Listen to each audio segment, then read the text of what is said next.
Ladies and gentlemen, welcome to the Football Daily Weekly. My name's Marcus and I'm joined this week by Laurence McKenna of World Soccer Talk and Nick Postinger, the freelance football writer. How you doing, chaps? Everybody good? Great. Yeah, not too bad. We'll be discussing what we learned on the weekend from the football action, and where better to start than El Clásico.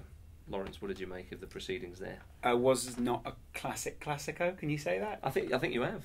No, I just have, exactly. Neymar eclipsed Bale, did he? I think an interesting comment was made by El Mundo Deportivo, Spanish newspaper. Which lovely pronunciation there. So they described Bale, his performance, as non-existent, like a hologram, which I think is really telling. I mean, that is a brutal put down, and I think that tells its own story, really. Again, as you say, not a Clásico, but tactically brilliant from Barcelona.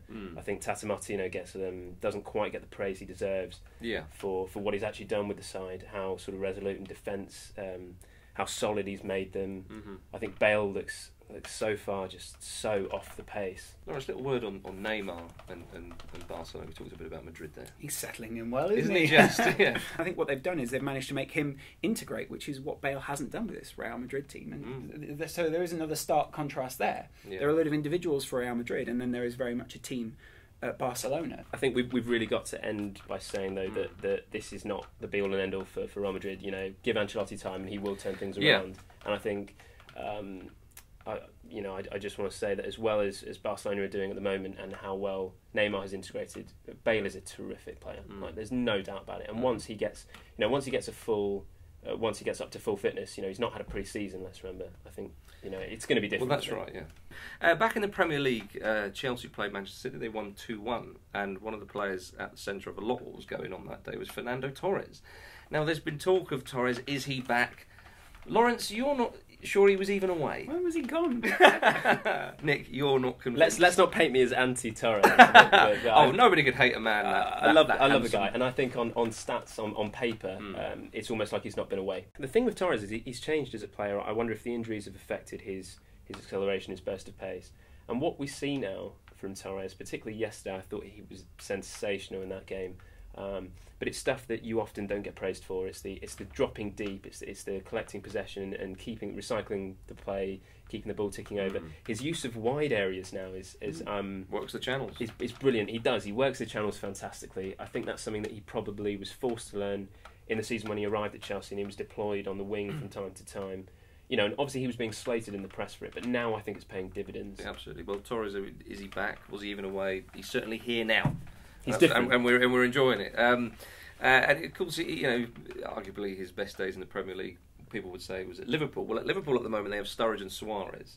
Is it the best partnership in the league, Laurence? It's a good question. It's one that's been debated a lot in the press this weekend. Most people saying the reason they're the best partnership is because they seem to play very well together, and every other partnership, in inverted commas, would actually be a 4-3-3 with maybe someone just behind, such as Wayne Rooney or Van Persie, someone like that. So it's nice to see two strikers involved, with an understanding, rather than just the one man. With an understanding and an appreciation, and it's almost like that. When one of them scores a goal, the other one's extremely happy for them, and obviously that happens within a team anyway. But it seems as if there's a synergy at Liverpool right now, which is making the difference to the side. Can Sturridge and Suarez form a partnership which could put Liverpool in Europe? I'm going to be controversial and say that I still think Sturridge is a little bit selfish at times.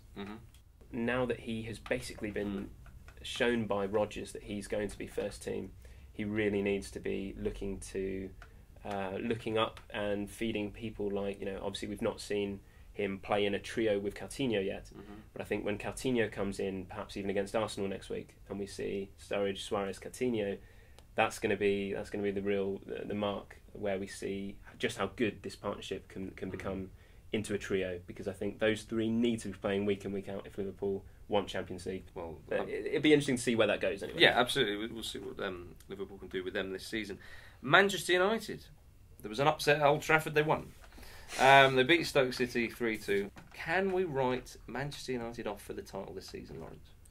I don't see why you want to write them off so early. I think, especially with the problems that a lot of people seem to be alluding to in the press at the moment, United have always been a team who can go through adversity and come out the other side of it. That's right. And I think to some extent this weekend we saw David Moyes vindicated for some of his decisions that he's made this season, and some of the criticism that he's come in for is obviously very easy to criticise him for. Retrospectively, you can always say that something was a bad decision. You can, they shouldn't have played him. He started Kagawa, he started Nani, and neither of those players played particularly well. And it was almost like him saying, well, you're asking me to start them, and then when I do, then actually they're not playing particularly well. His substitutions made the difference to the game, and the substitutions were the players who started under him week after week and have actually performed particularly well for him. We're going to move abroad. We're going to go to Serie A, where Roma, unbelievably top of the league, won 9 out of 9. They've got the record for the straight wins straight off at the start of the season. They've only conceded once in 9. They're scoring goals. They're keeping clean sheets. Nick, is it the Scudetto? And all this with Marquinhos sold. It's just unbelievable. It's incredible what's happening at Roma.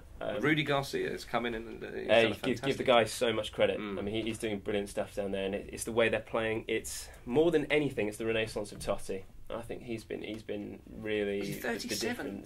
30, yeah, he's just turned 37. Right. So he looks great, doesn't he? Just. Oh yeah. I mean, I don't know what they're drinking in Italy, but some of these players. But Gervinho's been having some of it as well. I mean, he's Gervinho back to his Lille form. They're talking about. I mean, some of the local press have been talking. Africa have found its Messi. It's the African message of it. That's what they're liking. I mean, Arsenal fans. I mean, that really is. Arsenal fans won't believe this, but it's true. What are they drinking?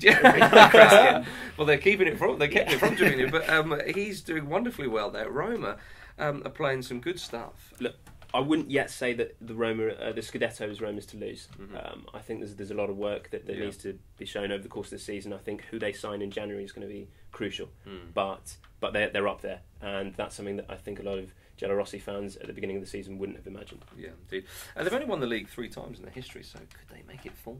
It's quite a remarkable stat, though. You think a big club like Roma? Yeah, only won it 3 a lot of good stats for them this season. Yeah, indeed. That's all we've got time for today. Thank you very much, Laurence and Nick, for sharing your views on the weekend's action. Do share your own, of course, in the comments below section.